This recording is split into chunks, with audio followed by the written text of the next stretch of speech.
क्या कभी किसी ने स्वर्ग और नर्क को देखा है? किसी ने भी नहीं। एक बार एक इंसान की डेथ हुई और उसको ऑप्शन मिली, क्योंकि उसके 50% तो पुण्य थे, 50% उसके पाप थे। तो यमराज जी ने उसको बोला कि तू स्वर्ग में जाएगा या नर्क में।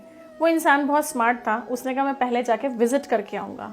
वो पहले नर्क जाता है। नर्क में देखता है कि बहुत बड़ा सा एक वहाँ पे कंटेनर है, उसके अंदर खीर है, लेकिन वहाँ के लोग भूखे थे और बिल्कुल ऐसे सूखे हुए थे और बिल्कुल उनके फेस मुरझाए हुए थे। तो उसको समझ नहीं आया कि इनको हुआ क्या। तो वहाँ का एक रूल था कि आपको अगर खाना खाना है तो अपने हाथ को ऐसे स्ट्रेट रखना है, फोल्ड करके आप खाना नहीं खा सकते। तो वहाँ के जो कि लोग सेल्फिश थे, कहीं ना कहीं उनको शेयरिंग नहीं आती थी और ये प्रॉब्लम आई तो वहाँ के लोगों को खाना मिला ही नहीं। उसके बाद वो गया स्वर्ग में। जब वो स्वर्ग में जाके देखता है तो सेम चीज़ होती है, सेम एटमॉस्फेयर, सेम कंटेनर, लेकिन वहाँ के लोग बहुत खुश होते हैं, हेल्दी होते हैं और बहुत एक दूसरे के साथ सपोर्टिव होते हैं। तो उसको वो रीज़न समझ नहीं आया। रूल वहाँ पे भी सेम था कि आपको हाथ को सीधा रखना है और खाने के लिए फोल्ड नहीं करना।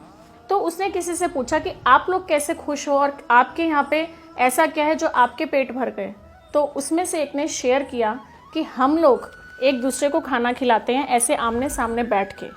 देखो, मरने के बाद भी हमें शेयरिंग पे जाना है। स्वर्ग के सुख लेने हैं तो कहीं ना कहीं कुछ ना कुछ किसी को देना पड़ेगा।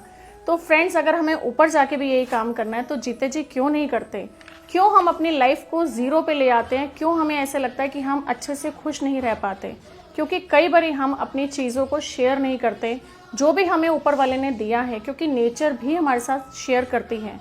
तो हमें अपने रिलेशंस में, अपने आसपास के लोगों के साथ व्हाटएवर वी हैव, हमें उसको शेयर करना चाहिए, क्योंकि ये भी एक लॉ ऑफ अट्रैक्शन है कि अगर हम देंगे नहीं तो हमें मिलेगा नहीं। Always remember, giving is getting. इस रूल को आप हमेशा अपनी लाइफ में याद रखें। जितना भी आपके पास कण भर है, समुद्र जितना है, उसमें से आप अपने आसपास की नेचर को, जीव को, अपनी फैमिली वालों के साथ कहीं ना कहीं शेयर करना शुरू करें। डेफिनेटली आपकी लाइफ में एक मोड ऐसा आएगा जो आपको अंदर सेटिस्फेक्शन होगी। तो फ्रेंड्स, आज से ही शुरू करेंगे और डेफिनेटली हम उस मिशन पे चलेंगे। सपोर्ट।